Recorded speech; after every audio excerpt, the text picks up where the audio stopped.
Karl, welcome back. Great to see you again. It's lovely to be back. In this month's newsletter, we've been discussing Richard Sutton's The Bitter Lesson. And it's the idea that real progress in AI comes from building systems that learn from experience rather than relying on rules hand-coded by humans. How do you see that lesson applying to the state of AI today? I think it speaks to the sort of bright line between sort of reinforcement learning that is used to craft large language models, generative AI, and particularly those applications that rely upon explicitly human feedback in terms of deploying reinforcement learning, which is not the way that you and I learn. You and I learn by building world models or generative models and assimilating knowledge about the structure of our lived world through testing hypotheses to have, by effectively updating our world models using experience-dependent learning, but not, if you like, simply in the service of developing a mapping from some content to some output. So I think you can look at sort of neural networks that underwrite generative AI and things like large language models, transformer architectures, as a beautiful product of engineering that produces a universal function approximator. So it just maps from one thing to another thing. And in a particular instance of generative AI, it maps from content to content. The particular content that we're talking about in terms of large language models is the next word or the next token. But underneath, irrespective of that particular facility, and it's a wonderful and beautiful facility to be able to predict the next word, but it's still a mapping from content to content. We don't work like that. Active Inference doesn't work like that. Active Inference is much more about taking content and using it to build a model of how that content was generated. And once you've got a model of how that content was generated, you have an embodied understanding of the cause-effect structure that's generating this kind of content. And once you've got that, you can sort of roll out into the future. You can now install in your intelligence, your artificial intelligence, an authentic kind of agency, which would entail working out, well, if this is the way the world works and I act upon the world, what will happen? And then I can choose the most likely course of action given my understanding of that cause-effect structure.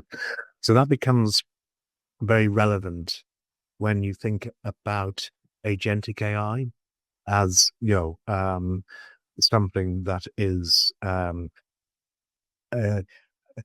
the holy grail of active inference, if you like, to try and understand and implement the principles that underwrite authentic agency. And that basically entails evaluating the consequences of your actions with some understanding of the consequences of your actions. Because once you talk about actions, you're now talking about what are the tools, what are the ways that you can act upon the world. And if you sort of pursue this in a biological context, then that would require you to have a body, to actually have ways of changing and moving in a world to intervene on the world. And of course, just having a content to content mapping, a generative AI does not give you that latitude to accommodate what it is like to move in a physical world. So, for example, it would be extremely difficult to use generative AI to apply or solve problems that people in robotics solve. So, my favorite example of this is that you would certainly find a large language model very useful in teaching you or allowing you to learn how to drive a car, but you wouldn't actually let the large language model drive your children to school, because the situated of agency when you're actually in a car driving requires a certain kind of understanding of the contingencies, the laws, the cause-effect structures that explain what you're currently seeing and enable you to work out the consequences of doing this or doing that. So driving to the left, driving to the right, or indeed looking to the left and looking to the right. To have that kind of situated understanding, sometimes described in terms of the sort of 4 E's, extended, embodied, an activist, and embedded. That is a kind of, if you like, world modeling, which is just out of reach of things like large language models. So I think that sort of Rich Sutton was speaking to this, that you can only go so far with a universal function approximator and reinforcement learning. At some point, you really need to sort of make take an orthogonal direction of travel and start to think about how real agents, using ourselves as proofs of principle or existence proofs of true agency and true intelligence, how we actually solve these problems. And so building on that, what is Versus doing to make active inference viable, and how to possibly be a more powerful solution than just regular reinforcement learning? Right. Well, so that's a great question. And I think your use of the word powerful there is very telling. So if you, so the problems or if you wanted to cast the aspirations of Versus in terms of what solutions are we seeking? So the problems that we are trying to resolve in current state of the art artificial intelligence is exactly their lack of statistical power or efficiency, and that also subsumes a lack of reliability. So there are 2 main problems with current systems that may underwrite this, the bitter lesson. That's the lack of power or efficiency that you see, that is manifest in terms of the enormous amount of energy required to fuel the large language models, the enormous number of samples required to train these models. On top of that, you've also got a lack of reliability. So that is another kind of loss of epistemic power. And this is manifest in terms of lack of enterprise uptake. Where you'd expect this tech to work, it is just not being deployed, for example, in sort of logistics or fintech and the like. So what's the solution? Well, the solution is just, I repeat, to look at ourselves as existence proofs of optimal agents as true general intelligence, and understand the biomimetic principles that we operate under. So if you want to reduce those principles to the sort of physics of self-organization, one could also argue the physics of sentience and sense-making and ultimately decision-making, then you're talking about principles that have baked into it the right kind of power, the maximum efficiency. So as a physicist, these would be the principles of least action, taking the most efficient, the shortest path from one point to another point, and doing so in a way that means that you are doing it in the most efficient way. So this leads to the meme that we've often talked about, which is you and I can drive a car with 20 watts, the amount of energy consumption or the rate of energy consumption of a small lamp, a small light bulb. If you wanted to use a generative AI to do that, or reinforcement learning to do that, then you're talking about orders and orders of magnitude more consumption and more data samples that enable the generative AI to recognize all the possible contexts that it could operate within and how to respond to that. So that's one example. I mean, I think beautifully illustrated with the AXIOM demo, that came out, a few months ago. So that, if you put the AXIOM against state-of-the-art reinforcement learning-based approaches, then on accepted benchmarks, you've got a 60% improvement in performance. But the key point of those demonstrations was that improved performance was available with 3% of the compute power. And that translates in many ways in terms of this, the efficiency that you get by applying these principles of least action, which is, the physicist's way of describing active inference, both in terms of the efficiency in terms of computation, but also the thermodynamic efficiency and also the sample efficiency. So if you look at the principles that we've stored in AXIOM, you'll get a sense of why adopting the sort of first principle approach works. And we know it works because these are exactly the principles that determine the way that we make sense of the world, or the way that we make decisions in the world. I could go on and sort of take you down what you need to have this what it means to actually install these principles into intelligent artifacts. But perhaps I should defer to you in the next question. No, that's great. And actually what comes to mind on that is how that is all of that almost a result of the inherent difference in the reward function about what the driving principle is behind active inference versus the reward function of reinforcement. Yeah. Absolutely. There are many ways to look at this, but one way of answering that question, there is only one reward, if you like. There's only one objective function, and that objective function is just the quality of your model, not just of the world, but also you in that world, the artifact in that world, and how it can act and what it should do. That quantity, that objective function, mathematically can be described in many ways. It can be described as a model evidence, the evidence for your model. It can be described as the marginal likelihood, the likelihood of all the data being explained by your model, by your world model. Technically, this is the quantity that is measured or scored by variational free energy. And this inherits from Richard Feynman's work and reappears decades later in the work of Geoffrey Hinton and Peter Dayan in terms of the Helmholtz machine.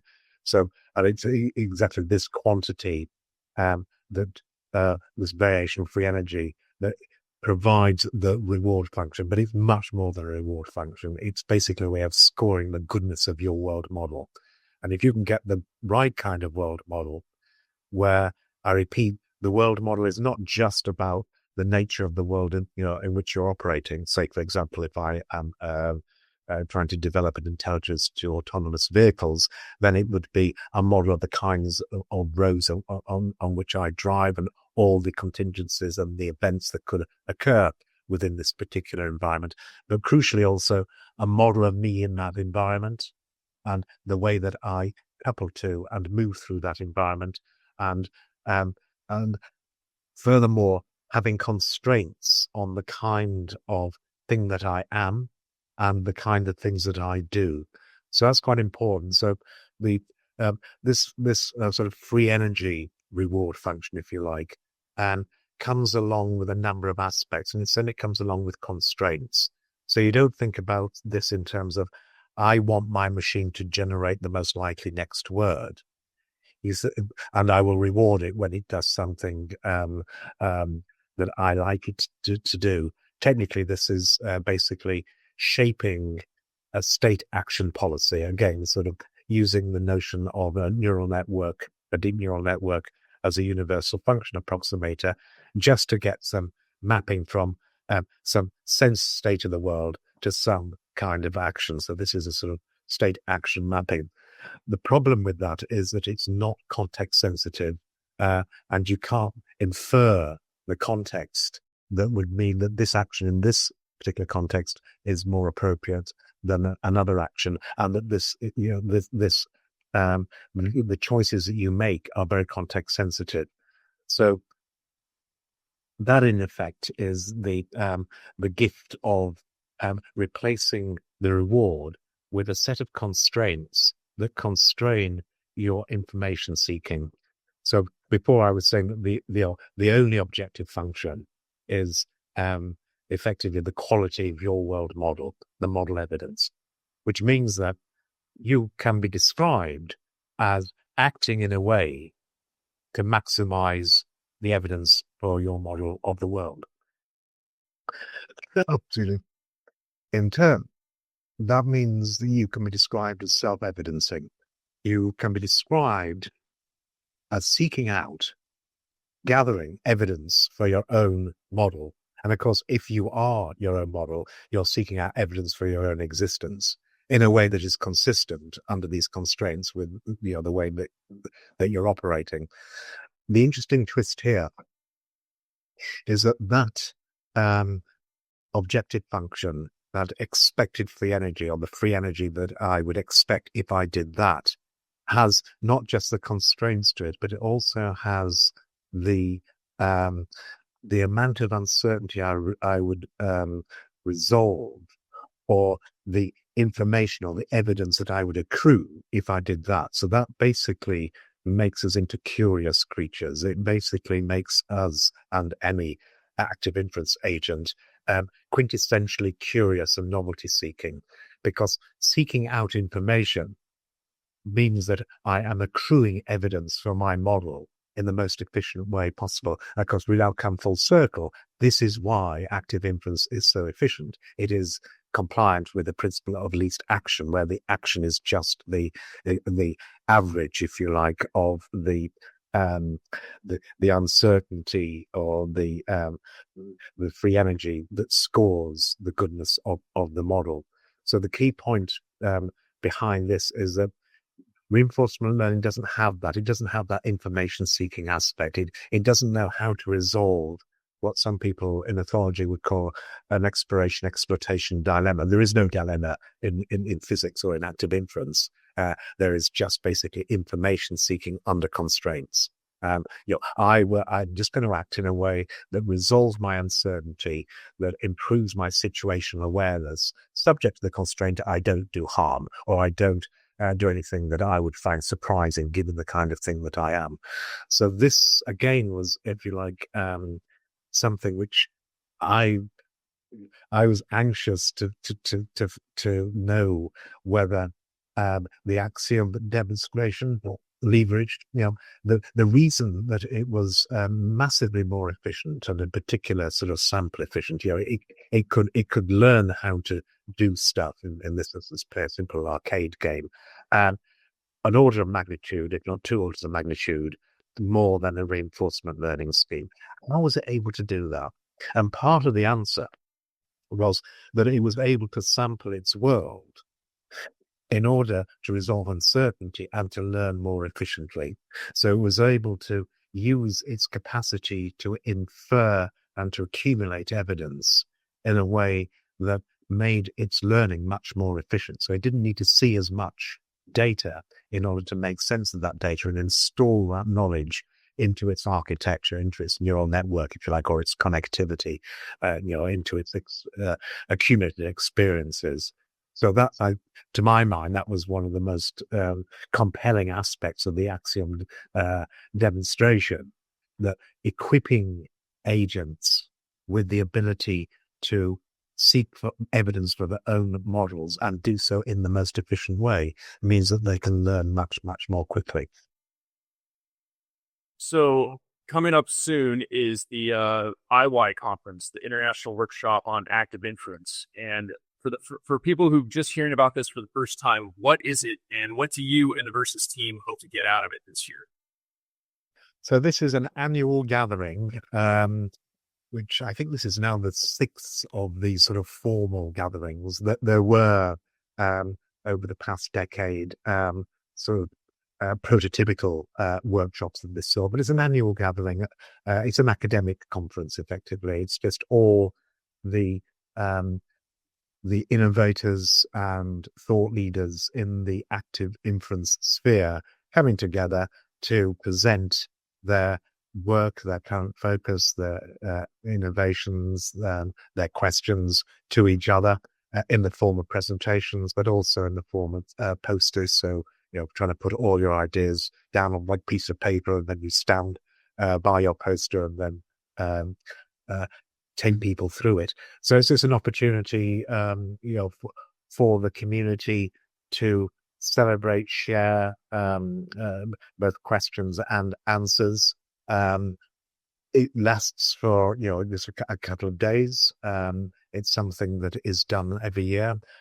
The organizers have, from the point of view of Versus, the company, interestingly, many of the key organizers are integral members of Versus, and in particular the R&D team. So there is a sort of comfortable relationship between the people who are responsible for sort of organizing the conference and inviting the right kind of people, and then reviewing the papers that are submitted, the abstracts and the like, and the ideology that underpins the R&D wing of Versus. I think Versus are actually a sponsor of this one of the sponsors of this workshop. Great. And you said it's been running for 6 years now. How has the workshop and the ideas being presented evolved in that period of time since its first gathering? That's a great question. From my point of view, and I'll give you a very personal answer, the first few were just a little cabal of people who thought that this was the right approach to, in the life sciences, understanding how we work from either a neurological or psychological perspective, from engineering, physics, and robotics, the right kind of approach to creating intelligent artifacts. And I understood everything. And I remember just either doing the, trying to teach the foundational concepts, or admiring a handful of people who were able to convey the concepts and take people through the potential and how one might apply these principles. Now, I find myself, my mind is reeling. There's so much going on, I just can't remember or indeed understand half of it. So from my perspective, it's just exploded into so many avenues of application and so many innovations to the extent that I only recognize about sort of 30% of it. So it has changed remarkably. It's not a massive meeting. It's not like Europe's. It's still almost a little family meeting, or it still has a sort of cottage industry like feel to it. So most people will know vicariously everybody else there. But it is going from sort of 10 people to 100 people to last year I think we had about 500 people. So it's at that part of its life history, which is, I think, the most exciting. It's small enough to have that sense of community, an extended family, and before what normally happens in the next few years is you get segregation, and then you get sort of different streams splitting off, or it becomes a mega conference and has a very different kind of feel. That leads me to my next question. So looking ahead, if you could see one major breakthrough coming out of IWAI, what would you hope that it is? Or I wouldn't now. I could have told you a few years ago, but there are so many good people sort of pushing the boundary in different directions in different fields of application. I think it's very difficult to preempt and to guess what is going to be the next breakthrough, or the next exciting application. If you want a personal opinion from my point of view, and perhaps members of the R&D team at Versus, I think there will be people will be focusing on the next problems that take us from just vanilla AI, and particularly generative AI, to sort of generalized approaches. And you could probably summarize this in terms of understanding how we reason. So we, in the NeurIPS community, this would be sort of framed in terms of system one versus system two. You may or may not like that particular categorization, but what we're talking about is system two kind of thinking, but reasoning in a way that lifts us out of the new bitter lesson of simply having state action policies or just mappings from sort of content to output or to actions. Having something that sits on top of that allows us to use our world models, use our generative models in a way to reason through the consequences of sequences of actions and their consequences, to understand all the intricate conditional dependencies that are involved or entailed by some cause-effect structure of the world that in which we live. So that can be. So the question is, what is reasoning mathematically, and can we apply the principles of active inference to reasoning in and of itself? And that's something that certainly the R&D team have been thinking about quite earnestly. And it sort of speaks to what we were talking about a couple of months ago. You remember we were talking about Francois Chollet and the ARC3 challenge, and the interesting framing of where is the next breakthrough going to be. And of course, something like the ARC3 challenge speaks exactly to this capacity of how we reason, how we solve puzzles. And we do so, going back to your power and efficiency question, how do we do it so remarkably powerfully, so remarkably efficiently? With just a few samples, we can solve these puzzles through reasoning through the contingencies and the cause-effect structures that are generating the content or the sensory input or the RGB feeds if I'm a robot. So that's where I've been looking. You could cast this as if you like, a nod to the structure learning problem, getting the right structures in place in terms of the architectures of your world models. You could cast this in terms of neurosymbolic AI. And I mentioned that because there's going to be a fireside chat with myself and Gary Marcus towards the end of the workshop. And I know he loves sort of neurosymbolic. And he also, I think, would be, you should ask him, the questions you've been asking me. Is there another way forward here? Having accepted Rich Sutton's new bitter lesson. Excellent. That's great. And I just have one final question is, I know you're giving the keynote this year. Will you give us a hint about what you're going to talk about? I'm actually going to do a retrospective. I'm not sure that this is the right thing to do, but just in relation to what I was saying before, that there are so many bright young things now doing so many exciting things that my head spins. But in virtue of the fact that we're now seeing the next generation coming through, I'm actually going to go back and just revisit the foundations, simply because it's been, about a generation. I mean, technically, it's there's active inference. The free-energy principle has been on the international stage only for about 10 years, but the underlying ideas have been around for about 20 years now.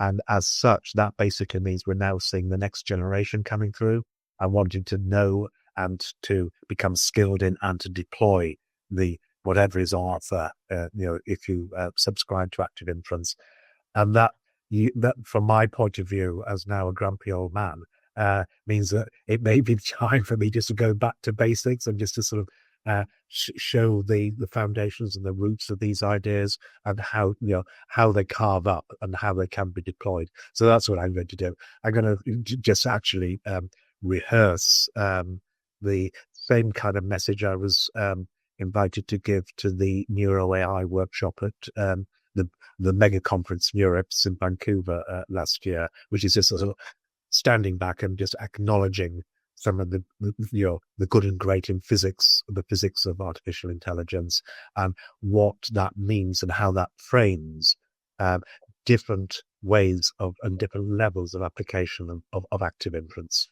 That's great. Karl, thank you so much for joining us this month. It's always a pleasure. I look forward to our next month.